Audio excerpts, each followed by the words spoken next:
Hello, this is Josh for Da Vinci Yu-Gi-Oh! Here I have my build of Heraldic Beast. I'm getting back to this deck. I really can't wait until the new support comes out. It sucks that we didn't get it yet, but the deck is still pretty good. If you've heard that one guy topped at a tournament and actually got first place with Heraldic Beast, I'm not playing that build. I'm playing my own personal build. In my opinion, this works for me. It could use some work, but I'll probably try out that other build. So let me go ahead and get started. So first of all, for monsters, I am playing 3 Heraldic Beast Leo. Leo is very integral. He's your basic 2000 beater, level 4 monster. You know, whenever he goes to the graveyard, you can recruit for another Heraldic Beast except himself. Anytime he's sent to the graveyard, so if he's destroyed by battle, destroyed by card effect, detached for Xyz material and paid for cost even. So anytime he hits the graveyard, you will get a search, which is very good, but you can only search off of him once per turn. So, you know, it is balanced in that sense, but aside from that, it's pretty broken just because you can go ahead and get whatever you want by just getting him to the grave. The next Heraldic Beast is Heraldic Beast Aberconway. He's another 1800 beater. He's not too useful. He has a decent effect in the grave where you can banish another one, so you have to have 2 in the grave, and then add another Heraldic Beast from your graveyard back to your hand. You normally don't end up using that too much, but late game it's very helpful. He is a wind monster, and another Heraldic Beast. Mostly you play these just because they're Heraldic Beasts, and that helps out with the support cards you're playing. But him being wind helps a lot with Lightning Chidori. Then I am playing 3 Heraldic Beast Basilisk. He's a very good monster. He has the effect that anytime he battles an opponent's monster, you destroy that monster. So you can go ahead and suicide him into anything big that is giving you trouble, or you can go in and set him and your opponent attacks into it, then their opponent goes. I believe the effect does target, but other than that, it's still very good. Even if he's destroyed by battle and he hits the graveyard, he'll still get his effect. Then is 2 of the Heraldic Beast Twinheaded Eagle. He is a win, so that does come in handy. But mostly, you're going to use him for his graveyard effect, which allows you to banish him, and then take 2 other Heraldic Beasts in your graveyard, and refill an Xyz monster with no Xyz materials.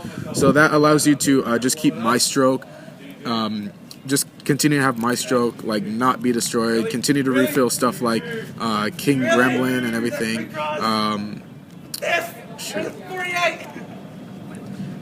It even allows you to refill Lightning Chidori, should you need to do that, which becomes very helpful. Even Cowboy if you're playing the Stall Burn game, which I've done that once. So that's all for Heraldic Beasts. You're only playing 11 of them, or at least I am. Then comes support monsters, 2 Goblinburg. I tried 3, but 2 is fine for now. It just lets you get extra monsters on the board to go ahead and Xyz summon, and normally detach your Heraldic Beasts and get them in the grave kind of ASAP. This deck is actually more of a reptile build. Focuses a lot more on reptiles. One of the best reptiles, rank 4 out there, is Kagetokage.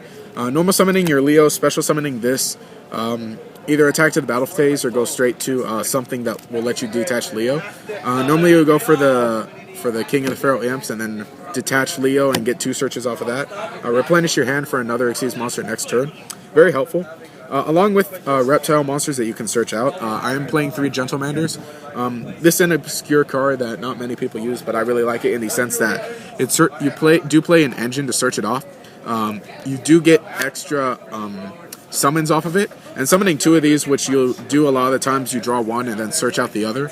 You get your little Gentlemander lock because when your opponent declares an attack, you can special summon him, and your opponent can only attack Gentlemander, or him.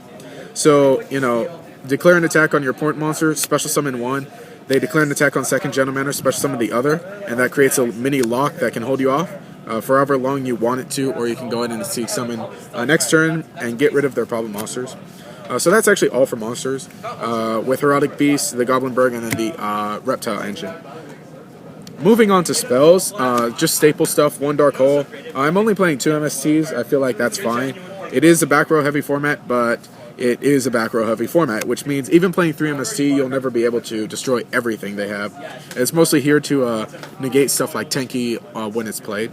From that, 1 Foolish Burial lets you go ahead and ditch Leo, and you kind of get a free search off of that. Or late game, you can even ditch your Twinheaded Eagle or your Aberconway to go ahead and get their effects off from there. That's all for staple stuff. Then you play Heraldic Beast specific stuff, like Triple Heraldic Reborn. It's basically Monster Reborn, but only for Heraldic Beasts.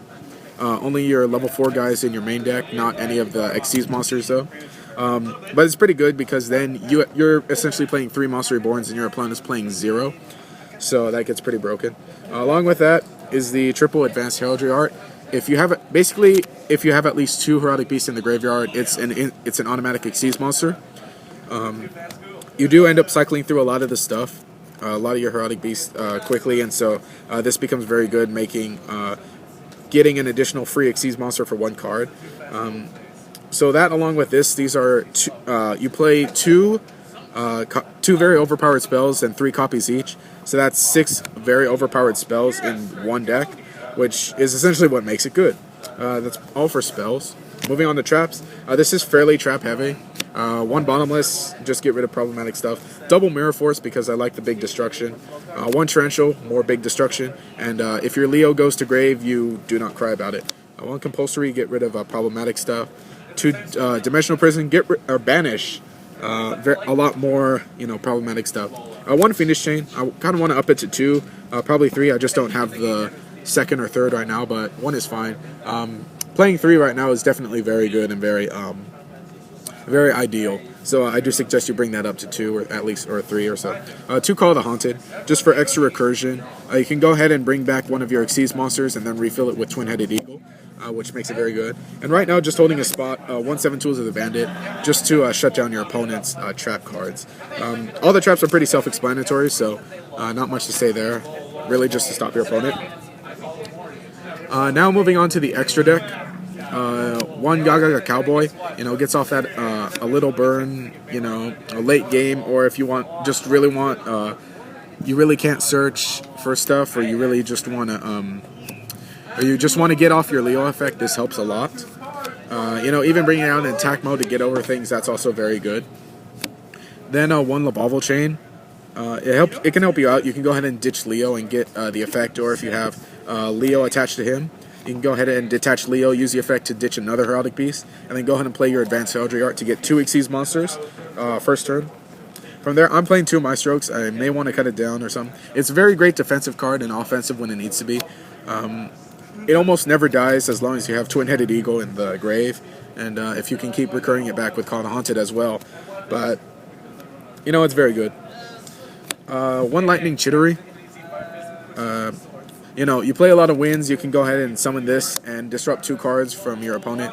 If you top deck into your advanced heraldry art, you just go ahead and make this instantly and automatic disrupting 2 cards, which makes it very good. 1 Kagetokage Dragon. It's been alright. I'm playing it right now, but I probably shouldn't be here. Should probably instead be playing number 8. The Heraldic Genome King number 8. Which, he's alright, but he'll be a lot better once the new support comes out. From there, 1 Black Ship of Corrin. Just getting burn off on your opponent and getting rid of problematic stuff like Marshmallows or Spirit Reapers and such. Triple Daddy Gremlin. I am very happy that this card is a common, because you can go ahead and, Goblinburg or Kagetokage plus Leo, and go ahead and make this, detach the Leo, search a Kagetokage, and then Leo's effect, search a Heraldic Beast, and you're guaranteed another Xyz monster next turn. After that, 2 number 39 Utopias.